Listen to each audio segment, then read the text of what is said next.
This channel.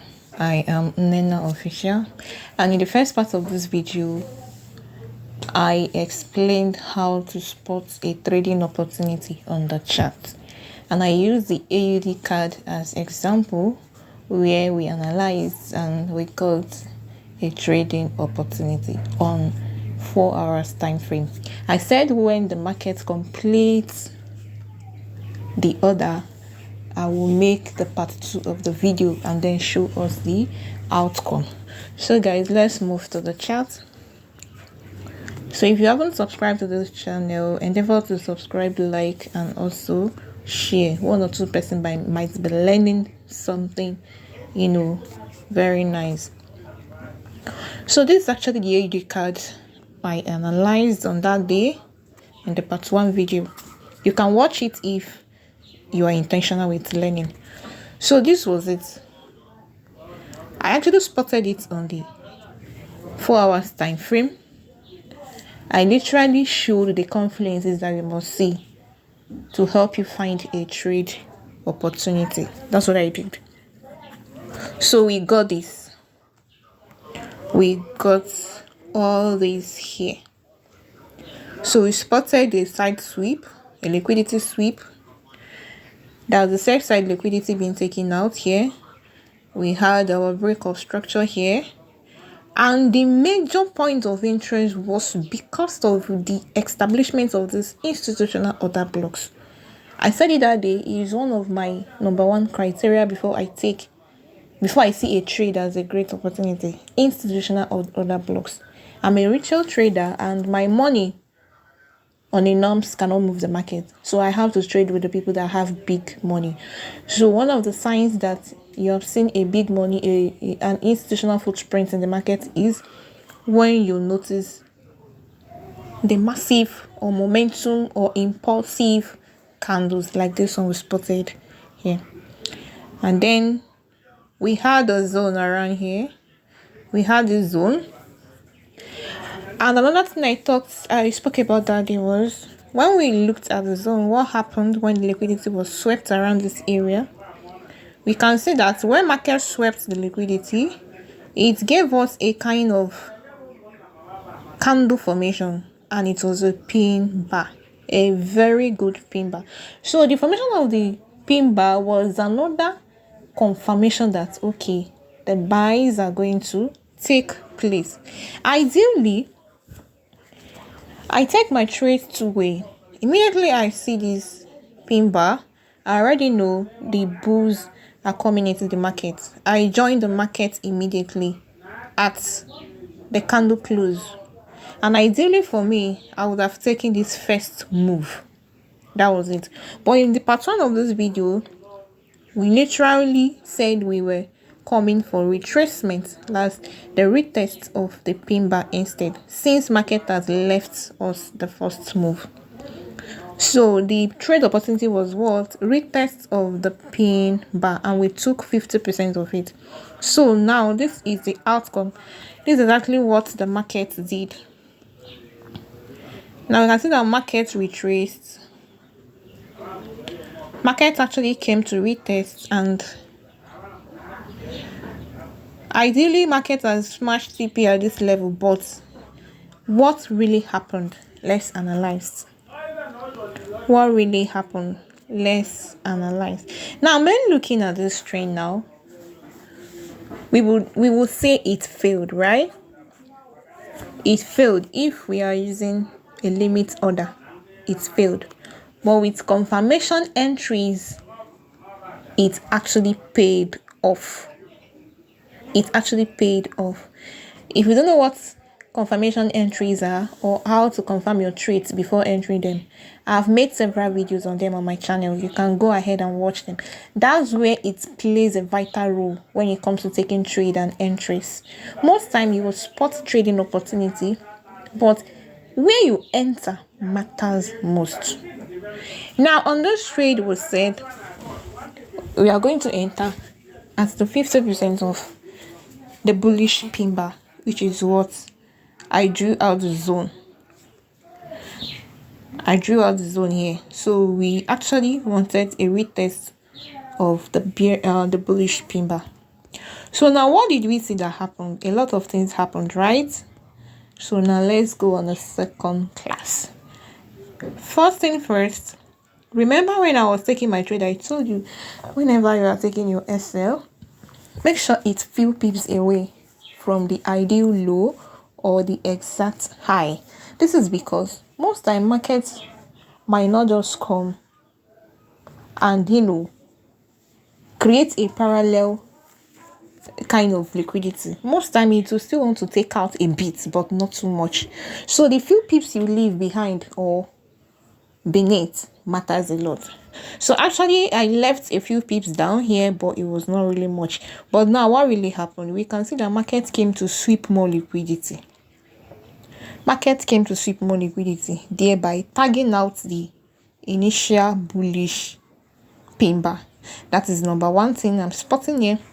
Then number two, after taking it out, market now decided to move.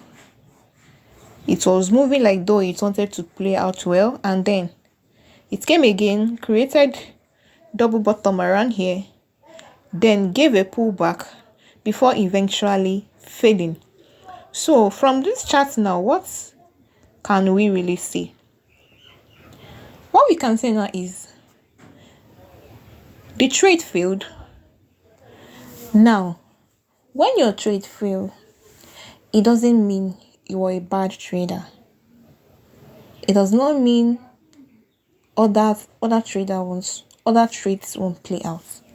But the gospel truth is, identify the reason why a trade failed, why what happened. And most time trade might fail not because your confluences were not met, but because market is just being market. Now, after taking out the zone that we marked out, what now happened? We can see that here, after taking another massive liquidity again, market decided to come and fill up this FVG that was below. Then filling it up, it tapped into this hidden zone behind here and then moved. So lesson number one here now is market will always fill in the gap. It will never leave out a space. Market will always fill in the gaps, the price gaps. That's what happened here. And that's why we have an FVG here. So now, when you want to apply this correction on the next trade, when you take your trades, you check your zone. Are you sure there is no price inefficiency lying underneath your trade opportunity area? If yes, kindly watch out with entry confirmations instead of taking limit orders or market executions. That's lesson number one. Then lesson number two, we actually did go deeper into the daily time frame to actually see what was happening. I literally spotted what I spotted here on 4 hours time frame, just to give us the idea of confluences to meet. Now, if we move to the daily time frame, let's check something. Without even zooming the chart, what can you see? This is what is happening on the daily time frame, which is a choppy market. This is not even ranging, because with a ranging structure, you can literally spot a good entry and then just take your exit at the next resistance or support level. This is literally a confused market, which is a choppy market. Now,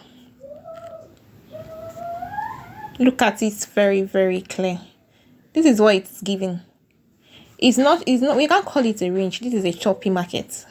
This is a choppy market because there is actually no structural direction. That's it.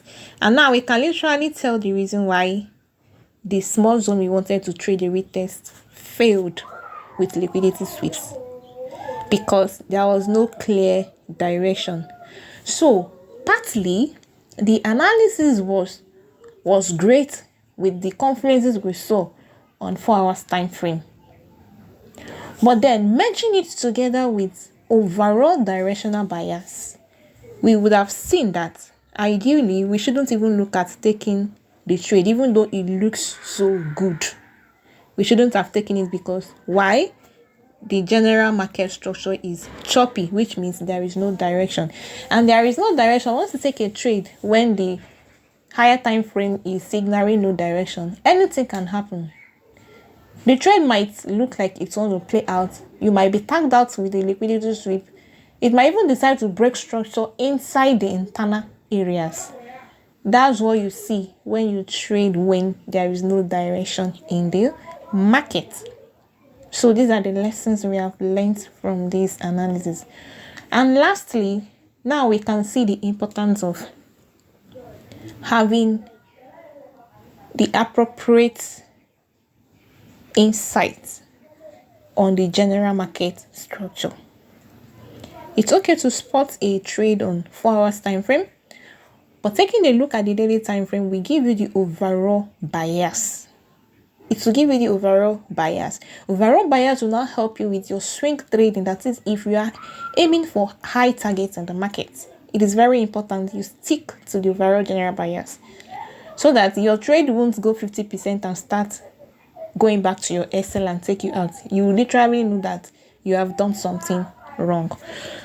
So that's the basic analysis and the lessons I've drawn out from this trade. So guys, I hope you understand now and you can be able to spot the errors you make when your trade fail. It's not when your trade fail you start lamenting or start feeling that you are bad. No, whenever your trade fail, look at it again. What happened? What are the new things that market was signaling to you? Then what have you learned? Then all those corrections you're spotting out, you carry them over to the next trade opportunity you want to have. Just like example on this part 2 of this video, on this AUDCAD that failed us with liquidity sweep and more. The first lesson we learned is looking at the daily time frame, it is choppy. We shouldn't have taken that trade as an opportunity because anything can happen, even though the confluences were looking so good. But looking at the overall general bias,